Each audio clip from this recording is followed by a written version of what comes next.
What's up guys, for today's video guys, mga uncle, mga auntie, mga amigo, mga amiga, for today's video mula agtag Lake Agco. So kaning Lake Agco guys, kay makita ron isa sa Kidapawan City. So kung gikan mo og Kidapawan, sa Kidapawan Sentro, kung magmotor mo maadto mo og Lake Agco. So kung dali-dali gid mo maabot mo di Lake Agco mga 32 minutes, or kung maghinay-hinay ra pud mo og padagan siguro mga 1 hour naa na mo Lake Agco. So kuning Lake Agco naa ni siya sa Iluma, Barangay Ilumavis, Kidapawan City. So kung makaadto na mo Lake Agco guys, perfect kaayo ang view, daghan sila og mga souvenir, daghang pagkaon. So no worries kung wala mo dalag pagkaon, no worries kay daghan po silang pagkaon nga available sa ilahang resort. So ang resort diri guys kay duha ka buok. So bali na ay 50 pesos ang entrance and na ay 20 pesos ang entrance. So kung makaadto na mo og resort, so naapod mo duha ka choices. Pwede mo maligo sa bugnaw o pwede mo maligo sa init. So kaang init niya kay sakto ra pod kaayo. So naa sila jacuzzi diri nga dako, and then naapod kay pang bata. So sa ilang jacuzzi diri guys kay basta perfect ang view, hinlo o wala kayo makita ang basura kay naay naga-maintain. O nindot perfect kayo ang view sa mga pictorial kung gusto mo mag selfie perfect kaayo. So makita ninyo diri guys sa video nga grabe ang aso. Ang aso sa init sa bulkan kay makita gid niyo sa kwan nga grabe ang kakusog, ang view kay grabe pud ka perfect. So makita gid na. So kanina guys naabot ni diri mga udton na, pero ang klima kay kung Japon siya kanang bugnaw. So while magwakas-wakas ta ato ang suruyon unsay mga pwede ninyo makita diri sa Lake Agco. So kana guys naa sila yung mga kanang gigusanan og init sa bulkan. So kana siya nakakuan po na siya, nakabakod na siya nga dili siya pwede adtuan kay naay time nga mo active na siya.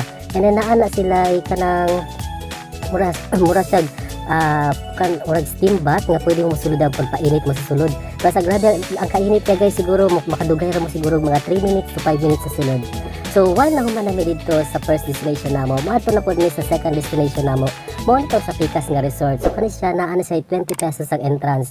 So daghan kaayo mga exotic og mga bulak na inyong makita sa bukid-bukid ra gid siya ninyo makita. Og take note guys, dili ta pwede manguha og bulak o unsa mga tanom ang naa diha, dili nato sa pwede kuhaon.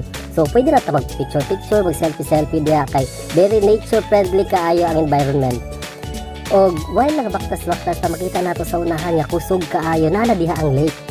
So diha sa lake makita nato nga grabe ang kalapad, and number 1 gid hinlo gid ang area.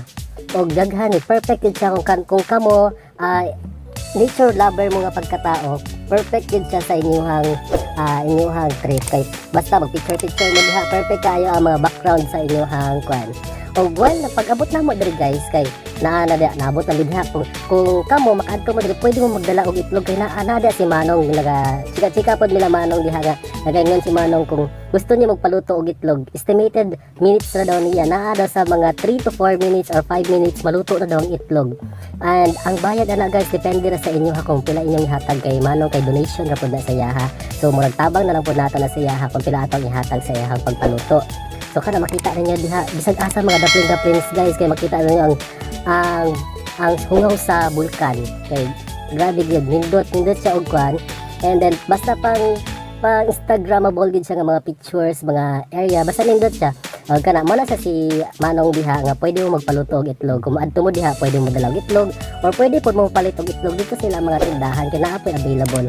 So pwede nato siya sa paluto diha. So mo na siya guys ang lake, makita nato di ba? Grabe ang pagkulo. Og kana lang, daghan salamat sa pagtan-aw.